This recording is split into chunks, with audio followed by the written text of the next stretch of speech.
Welcome back to another episode of Grand Slam Sports. I'm Charles Foster. Next to me, Jackson Strasburger, and we're going to talk about a little bit of hockey to start today off. And just in a few hours from now, the NHL trade deadline, or at least the time that we are filming, the NHL trade deadline is set to wrap up. One of the bigger trades is we see Gordy and Bjorkstrand going to the Lightning. What are your initial thoughts on that? I mean, the Kraken not in a great position to win right now. The seventh in their division. I mean, not in a chance at a wild card spot. They lose Gordy at the end of next year. I don't hate that trade at all, losing him. And then Bjorkstrand, he has a year left in his contract. He's getting up there in age. Get something out of him now while you can and send him to a team that needs him. Lightning needs help. Yeah. And I think these two can be there. Gordy knows the system, been there before, and now you have Bjorkstrand back too. Yeah, exactly. I mean, the Lightning are currently in a spot where they're not they're not in the top five of being Stanley Cup contenders, but now they have a few more pieces, and this is the point of the trade deadline, is to make yourself go from a good team to a better team. And I think that these two players are players that bring exactly what they want, because you know what you're getting from them. And that's what you ask for in consistency, is you know that you're going to get two players that are going to put up consistent numbers. And that's been the all-around thought about them, is they are consistent. Absolutely, and they've gotten their job done, getting goals, getting assists, kind of just doing what they do best. And they can really help this Lightning team out, kind of putting this whole team together. We've seen them be dominant factors in the future. As you see here behind me, Gordy's stats. He has 6 goals, 11 assists to get you 17 points. He won the Stanley Cup previous with Tampa Bay. He knows what it's like to be a winner and how to win on this team.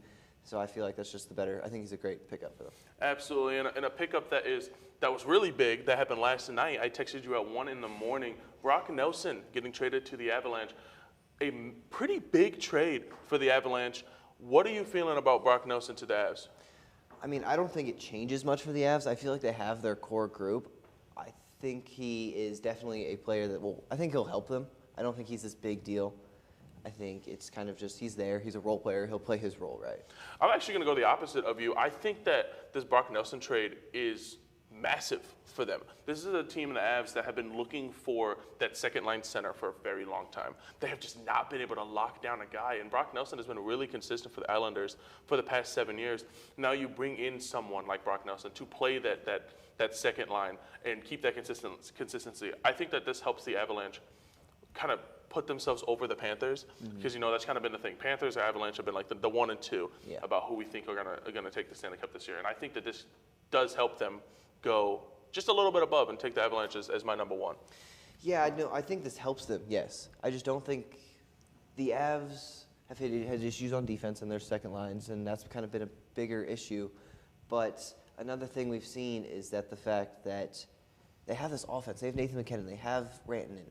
Or is it Rantanen? Is that the right name? I think they have this kind of powerful offense that they've had for the past few years, and they just have not been able to really put it all together as a team. And I think he can help with that. I think he just is going to have to take a step back. And that's been the issue with the Avs, is the second line. The second that second line gets in, they kind of start to their productivity starts to go down. And now you bring in someone like a Nelson who can control the offense. I think it's going to really help them, and it's going to be really important for this team to, continue their top spot. But looking at a team that's just trying to get a spot, we look at the New Jersey Devils, and losing Hughes for the season. The Devils are still in buy now mode. What do you think the Devils are going to have to do to keep a playoff spot? I mean, you're going to have to see some players step up in this game. And you're losing your best goal scorer. He leads your team in points. He's tied for first in your points. But now you need people like Nico Hischier to step up. He's second in goals, 1 behind Hughes, or somebody like Jesper Pratt, who leads the team in assists, second in or tied for first in points. You need these kind of players to take his role. We've seen this happen with some other big injuries, and teams are still able to kind of make their push towards the playoffs. I think that the biggest thing, and you got to look at the silver lining here, because obviously your best player out for the season, it's easy to get down on yourself. But I think the best thing that you can look at for this team is we still have, according to right now, they have 4 hours left in the deadline as the time that we're filming, and they can make a move. They're not going to sit there with no Jack Hughes. If this happened tomorrow, then they would have nothing they could do. But they could still make a move, get a cheap center, and still push, because they're currently 3rd in the Metropolitan, and they're currently still in a spot to compete. The biggest issue is this is a team that has already struggled scoring this season. Scoring has been one of their problems, and without Hughes on the ice, it's going to be really hard to see this team consistently get those opportunities. And I think it's with so many teams on their tail. I mean, their playoff spot is not safe. I mean, they have so many teams right behind them. I do not believe that the Devils will make it this year. I don't know if they're going to win or be in their division, the top 3 spots, but I think they'll fall maybe that 1 or 2 wild card spot. Right now, they're still even sitting 10 points above that 10-ish points above that 3rd wild card spot. I think they have a chance to still be a contender into the playoffs. I don't think they'll go a deep run in the playoffs. I don't see that happening. Maybe win the first round, but I can see them fighting through this injury. Yeah, I think Hughes and all the Hughes brothers. I mean, I've said it for a while. One of the best families in sports. Yeah. And I do believe that it's going to be a tough knock for the Devils. But if anyone can come back, I do think it's a really resilient team. New Jersey's a resilient state. They're going to have a chance to come back. It's about, can they score goals? And that's going to be the biggest thing. Can the Devils score goals with no Hughes on the ice? So we're going to go and talk about a little bit of NBA, and we're going to have Nate and Jace join us for that in just a few moments. It's time to talk some hoops, and LeBron James, the GOAT, has been the first person to reach 50K points. But the real question we're posing today is, who do you guys think can be the next GOAT? And I think, this is going to be one of the bigger conversations going on in basketball. And I'm picking Shai Gilgeous-Alexander to be the next face of the NBA. I think that he has had it all. He has the aura factor. He's a great scorer. He's almost 30 points a game. I think currently at 30 points a game. And I think the biggest thing that's going to make Shai Gilgeous-Alexander as good and as big of a face of the league is he's on a good team. And his team is going to be good for a very long time. I think the Thunder are going to run the NBA in a few years coming. Well, over here, I decided to go with the young Anthony Edwards with my pick. I think he's maybe not the best player on the list. I think he is more liked than Shai. I think he's more liked than all of the other players. He's more in the media, and I feel like that's something the NBA wants. I mean, he's still averaging 27.5 points, 5.9 rebounds, and 4.6 assists. He's still a dominant player. He's just not compared to offensively, but he is that kind of guy they look to in the media. Well, I think the answer is very obvious. There's a saying through the realtor world: location, location, location. So I'm picking Luka Doncic. He is a Laker. Let me go through a few names for you. Jerry West, Kareem, Magic, Kobe, Shaq, LeBron, and Luka. Luka, 7th season, averages 28.5 points per game. He is 8.6 rebounds per game for his career and 8 assists. I mean, a guy who walks around with 29, 8, and 8 for his career is going to be the next face of the league because he's good and he's on what I would say is a team that's always in the spotlight. I'm going to go with a guy who I think is going to be the next face of the NBA, and that is Victor Wembanyama. I know he's hurt right now. But the Spurs have a lot of draft capital. They have 2 first-round picks this year. If they can get two really good people to go alongside him, they already have a lineup working around him with De'Aaron Fox, Stephon Castle. Pair them with a guy like Wembanyama. He's 7'4". He's already been dominating the NBA in the first 2 seasons he's played with the Spurs. I don't see any reason why he can't be the next face of the NBA, guys. I think, and one of the ones that we're going to look at, and we're looking at Wembanyama, I think the reason why he might not be is it's hard for a center, and obviously he's no traditional center, but it's hard for a center to be the face. But the one that I kind of want to talk about here, and it does raise the question after looking at all these players, is Anthony Edwards is, will Anthony Edwards become that face because he's American? Does the league want to push an American talent like they have in the past, or do you think that it could actually become an international? I think it can be an international because of how the NBA is moving. The NBA is moving just more than just American. It is becoming a global sensation, and you're seeing stars globally, which is why I think that those will resonate more with the global world, and it will create more of a fandom for the said player, which is why I think we may move away from an American being the number one, that face of the league. I just see it being an American. I think they want the fans to relate to somebody, and it's hard to relate to somebody who comes from a different background. Anthony Edwards comes from a similar background as most of their fans. Most of their fans are American, come from the United States, and now you're comparing it to a lot of international players who don't have the same upbringing that they do.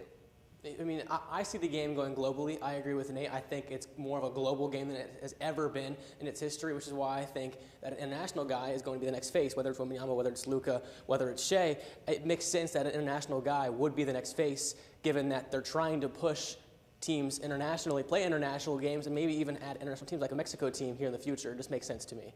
But we look into the college world, and a guy who is the presumed first overall pick, or will he be first overall pick? Cooper Flagg, will he stay in college? There's been a debate these last few days, last few weeks, that he might want to stay at Duke, given how good he has been there and how good the Blue Devils have been so far this season. This is a tough one, and it's going to remain a tough one until lottery season. And I think it will depend on if he stays long enough to determine if what team in the lottery or what teams. Because right now, if I'm in his shoes, I'm staying at Duke. Because the bad teams right now are bad, and they're going to stay bad for a few years, and this might still be a problem next year. But the only really hope that Cooper Flagg has right now in the NBA is that maybe the Spurs get lucky and get number one again.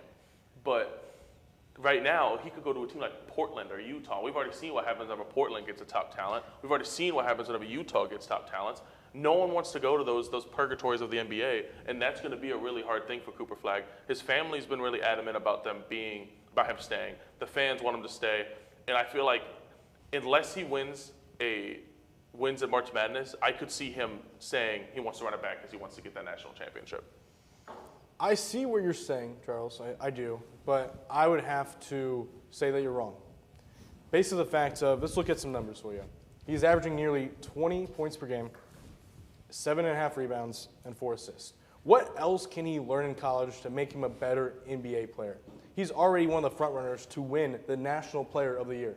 Cooper Flagg is that guy. He's going to be the next generational player in the NBA. Why wait? I mean, yes, you understand the different team. You know, you want a better team in there, but the reason they're picking that low is because they're a bad team. So, I mean, you could wait, and it still could be the Wizards or the Trailblazers. I mean, you're just wasting money. Yes, he makes a lot of money in college now because of NIL, but when you look at overall, he's going to make more money as the first overall pick in the NBA draft than he will next year as a Duke Blue Devil. That's just my opinion. I don't disagree with either of you. I see both the topics. We talked about his stats behind me. He's shooting almost 50% from the field, 38 from 3. I understand that if he wins the tournament, I can definitely see him going. At the same time, he's only 18. He graduated from high school a year early. Give him time. Let him go through another college, get another year, kind of find himself. I don't think it's about the team he's going to go to. I think it's going to be more about whether he thinks he's ready or not. See, I see both sides of this, but I think that he stays another year. I just don't see a way that he doesn't. I mean, like you said, he's 18 years old. This guy's still a young kid. He needs to find himself in college. Just enjoy his life while he's in college before he gets the professional, before he gets out into the real world. I just think he needs another year to really work on himself, not just as a ball player, but off the court as well. It just makes sense for him to stay one more season with Duke, maybe even win back-to-back tournaments for all that we know. But, I mean, this guy is talented. He's for sure first overall pick. I think he will be again next year. So, like I think Charles or Nate said, if the Spurs get that first overall pick, then maybe I would scoop my way into the draft. But if it's like the Wizards, if it's the Blazers, the Jazz, I wouldn't mind. I think the Jazz can work with that. They've worked with things before, like Spida before. But I think if there's not a good team at the first overall pick, I think he should stay another year and work on himself. I'm going to say something to that real quick. The guy who just went to BYU, Jazz, paid a lot of money for him to go to BYU. I forget his name at the moment, but he was the projected number 1 pick in that draft class. He will be the number 1 pick next year, if Cooper Flagg stays or not. That's what I believe in my mind. I think Cooper Flagg is too dominant of a talent. We've never seen this player before get so much hype out of high school in Maine. A Maine high school getting a fantastic player, and now coming to Duke, running college, running the ACC. I think he's number 1 either way he goes. Well, back to the NBA now. Kyrie Irving has gone down with a torn ACL. Not great news for Mavericks fans who have had to bear with a lot of bad news over the last month or so. Luka traded for AD. AD gets hurt. Kyrie gets hurt. Their rotational guys getting hurt. It is a crap show with the Mavericks right now, guys. I mean, yeah, if your friend's a Mavericks fan, call them, check on them, make sure that they're okay. And I think that the biggest thing with the Mavericks is, this season is probably over. I mean, their injury report just is everyone that they have in their starting lineup. But in order for this team to rebuild, I think that's the biggest question is, where do the Mavericks go from here coming into future years? How do they make this team relevant again after, going to the finals and then just throwing it all away? Well, this year is a bust. I mean, when you have Kyrie hurt, AD hurt, Derek Lively hurt, PJ Washington hurt, Daniel Gafford hurt, and you're still the 10th seed in the West, I mean, you're doing something right, but nothing good enough. You are 15 games ahead of the Jazz as the worst team in the West. You're at a loss. Like, you have to start tanking right now and cross your fingers that either the Jazz, what is here, Wizards, Pelicans, Jazz, Hornets, and Raptors are the 5 worst teams, and they're still at least 10, 15 games ahead of every single one of those teams. So tanking starts now. Yeah, I think you're a little too late to start tanking for anybody. I mean, Kyrie was putting up 24, it's 0.7, 4.8 rebounds, 4.6 assists on fantastic shooting from both inside and outside the arc. You needed this to not happen. You are in the worst spot now. You have nobody on your team who is actually performing other than Klay Thompson, who has been a decline from last year. And now you're not going to get a high draft pick like you would have if this happened earlier in the year. I mean, the real question is, how can the Mavericks rebuild this? I mean, obviously you'll have them back from injury next year, but it's not going to be the same team as it is now. I mean, they're currently right now in the favorites to land KD if he is to request a trade.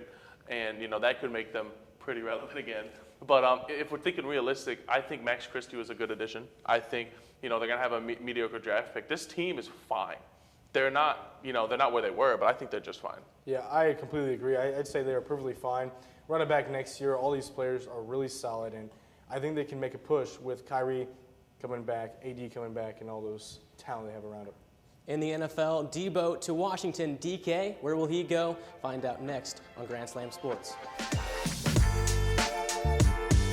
Time to talk some Debo Samuel. He has been shipped to Washington. He finally gets his wish. He finally leaves San Francisco, and he's going to be a Commander and pair up with Jaden Daniels and that new dynamic offense, guys. I love it.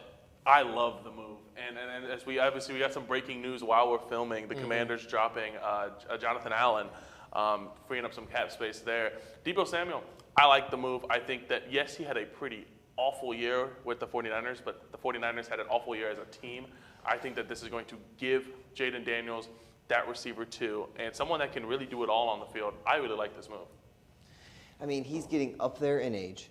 He has not performed the past 2 years, really, but that's not really on him. He's just not in the game, and that's a big issue. If you can't stay on the field as much, you're not going to help support your team. We look at the stats behind me, only 51 catches for 670 yards last year, 3 touchdowns, and only 100-plus yards twice last year. A very struggle of a year and a long year for the Niners and him. I don't know if this is a game changer that the Commanders needed. I find myself agreeing with Jackson, actually. And he's just not going to be that guy who's going to change things in Washington for the Commanders. He's in his 6th season, and someone else who's in his 6th season is DK Metcalf. We'll talk about him in a moment. And during his 6th season, he's only had over 1,000 yards receiving one time. Only one time has he had over 1,000 yards receiving. He has not been productive the last 2 years. He's on the decline. He's older. He's injured. I just don't think that they're going to get the same production that they think they're going to get from Debo Samuel. I just don't see it happening. I think that this is a good move because, yes, he's been injured, blah, blah, blah, but you also got to remember what they gave. They gave up a 6th-round pick to get a receiver, or was it a 5th? A 5th-round pick, my apologies, still. A 5th-round pick to get a receiver that has the potential to be an all-pro. See, that was my thought. I mean, I think for the value, I think it's a great trade. Because, I mean, Debo, we've seen what he can be in San Francisco. That 1 year he popped off. We see what he can do when he's healthy, when he's in shape, obviously. So a 5th-round pick is not bad value by any means. And the Commanders, this is just taking a shot on a guy that could change your offense if he produces the way that he can. The issue is his cap space. You took, yes, a 5th-round pick, but he has so much money. He's worth so much money right now that he's getting paid, and the Commanders have to take all of that. They have a lot of room in the cap space, but it's just not worth. I don't think it's worth taking. I just don't know if he can be the guy to get them over the hump. But a guy we think that can get a team over the hump is our next guy, DK Metcalf. Where do you guys think he's going to go? I mean, I think that the answer for me is a little bit obvious. One of the two teams that need a receiver, DK Metcalf going to the Packers, just makes sense. This is a Packers team that is in arguably the best division of football, one of them at least, and they were a playoff team with, I would say, a pretty crappy receiver core, and they have not had a good receiver since Davante Adams, or at least an All-Pro receiver since Davante Adams. And I think bringing in DK with Jordan Love, I think it would give Jordan Love that weapon that he needs. And I think we would see a fantastic Packers team with DK Metcalf And on it. I mean, they were already in talks just last week trying to trade for DK Metcalf. So I can see it happening. But a team that I think could really, really use a receiver one for their quarterback is the Chargers. Justin Herbert needs a bona fide receiver one. Obviously, he has McConkey now, who played really well in his rookie year. He'll be a good receiver, too, behind DK Metcalf if they can trade for him. The Chargers need a receiver one if they want to compete in the AFC. Look at the AFC nowadays, all these good quarterbacks, all these good receivers alongside those quarterbacks. Herbert needs one of those guys that can go out, catch a ball, and make something happen on the field rather than just Vlad McConkey. I like the Chargers' take there, but I like the Pats more. They have the most cap space in the NFL with $127 million and one of the worst receiving cores. Hunter Henry led the team last year with 674 yards. That is not good. And if you want to compete in a division that you can compete in, other than the Bills, you can make a run, and I think DK kind of helps make Mac Jones a better quarterback. I Not Mac agree Jones. with a lot of your picks. You guys, all your picks, pretty much they make sense, you could say. Mine's more of a dream, you could say. Imagine DK Metcalf in that red jersey. No. The Chiefs. The Chiefs get DK Metcalf. They just had DeAndre Hopkins. Imagine Patrick Mahomes throwing deep balls to DK Metcalf, bring back that deep ball. I think it would be incredible for the Chiefs. Open up Travis Kelce some more. Do they have the possibility, the money, the assets to trade to get DK Metcalf? I don't know. I mean, probably not, but I think it is a dream that could come a reality. I mean, what would they possibly give up to get DK? Because it has to be a trade. What would they give up for DK? Draft capital. Maybe you trade a guy like Rashid Rice, who we don't know if he's going to come back the same. I don't think they would do that. Those ACL injuries are hard to come back from. That's all I'm saying. Rashid Rice had a pretty dangerous, a pretty serious ACL injury. I wouldn't do it personally, but just throwing it out there, some draft capital is probably number one. Throw in that third-round draft pick and see what happens. It's an idea. It's not a great one, but it's an idea. That's for sure. I mean, but how realistic is it that DK actually leaves? I mean, obviously he's been a CX so far his whole career. I mean, is he actually going to leave in the long run? I think he should. I think he's going to. I mean, it's really up to management because obviously he formally requested a trade, so it's up to the Seahawks management. But please get him out of there. He's too talented to be in the quarterback rebuild that the Seahawks are currently going through right now. Get him a good quarterback. Every single one of these teams, and no matter how realistic they are, have a great quarterback or a pretty above-average quarterback, one that's significantly better than Geno Smith. I think he will leave. We've already seen Nate's bad ideas today. Let's get 32 more of them. Mock draft time. Nate, take it away. Some bad ideas, you know it. Let's take a quick look at it. 32 come up first, so we're going to go right to the first 16. What do you guys think right off the bat? We'll go with Charles first, Jets fan, number 7. Will Campbell fall into 7? What do you think? I mean, I did my mock draft 2 weeks ago. I had Will Campbell at number 7 as well. Will Campbell, he's had his questions from his arm length, but I still think he's the best tackle in the draft.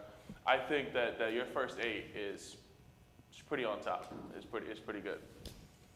Yeah, I mean, Will Johnson, I like Will Johnson at 5 to the Jags. I feel like it's kind of high. I don't know if they would necessarily need a corner. I think the Jags go Mason Graham to get that D line filled, and then I think the Raiders would take Will Johnson after that maybe. But, I mean, seeing Starks at 8 interests me. Starks is, I think, a top 16 talent. Do I think he's top 8? I'm not 100% sure.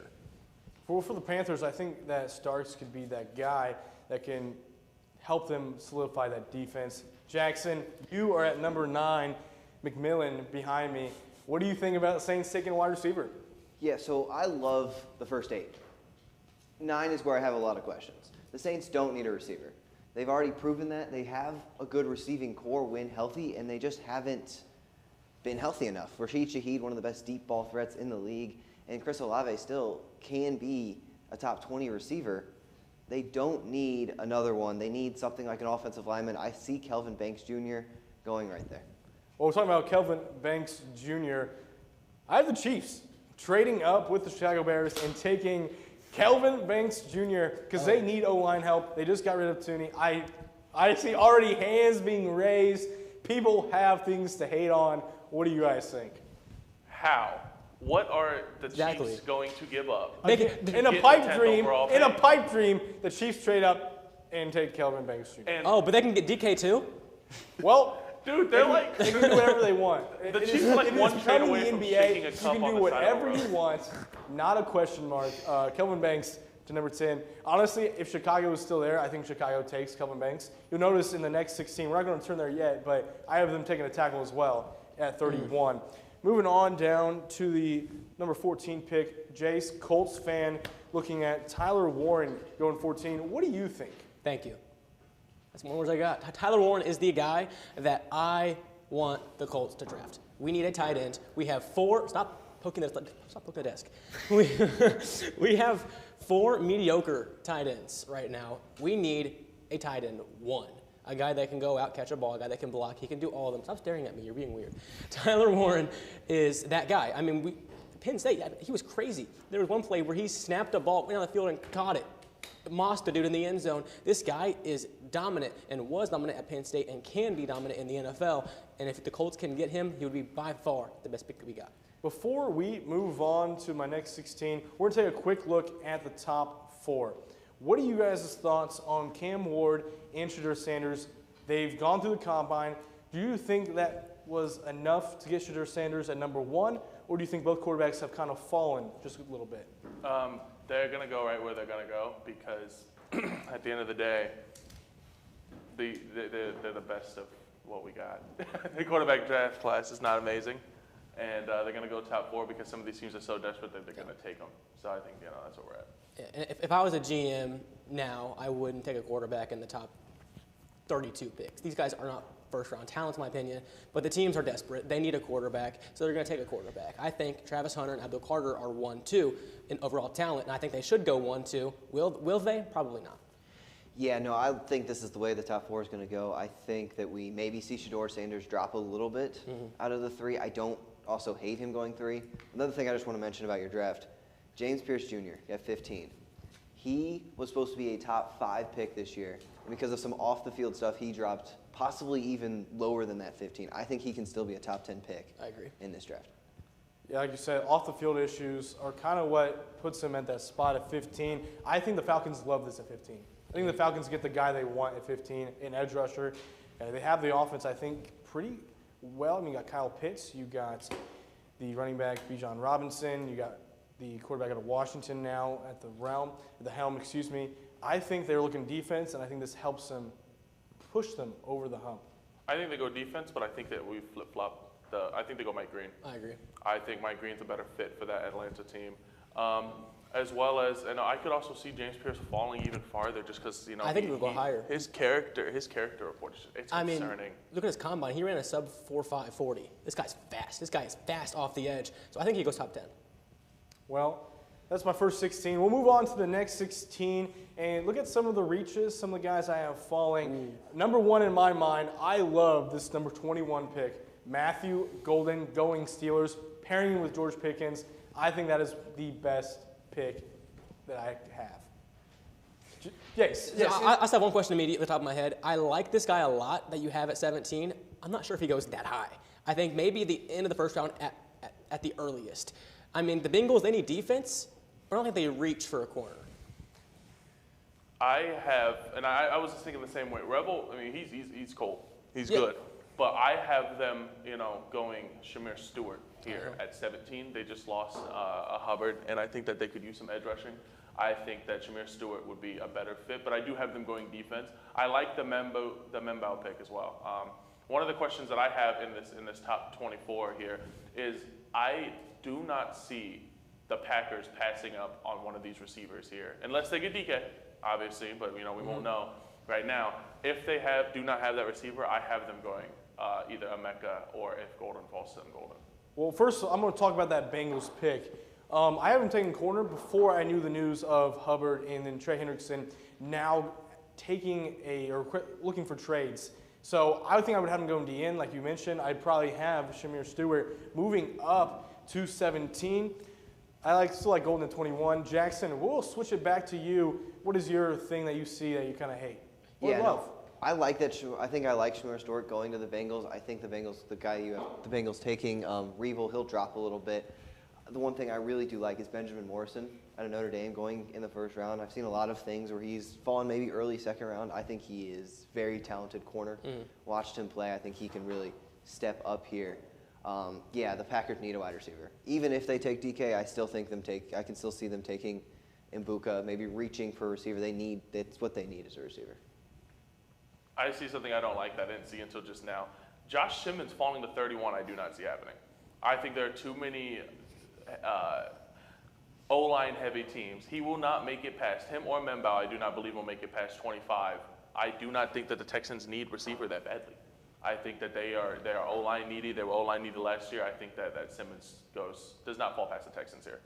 I'm in full agreement. I also like one more pick before we close things out. I like Xavier Watts a lot. This guy's one of the best DBs in the draft, in my opinion. I could be a little bit biased from Notre Dame fan, but he is very, very good. So I guess we didn't get 32 more bad ideas, maybe 5 or 6 bad ideas from Nate. That'll be all today for Grand Slam Sports.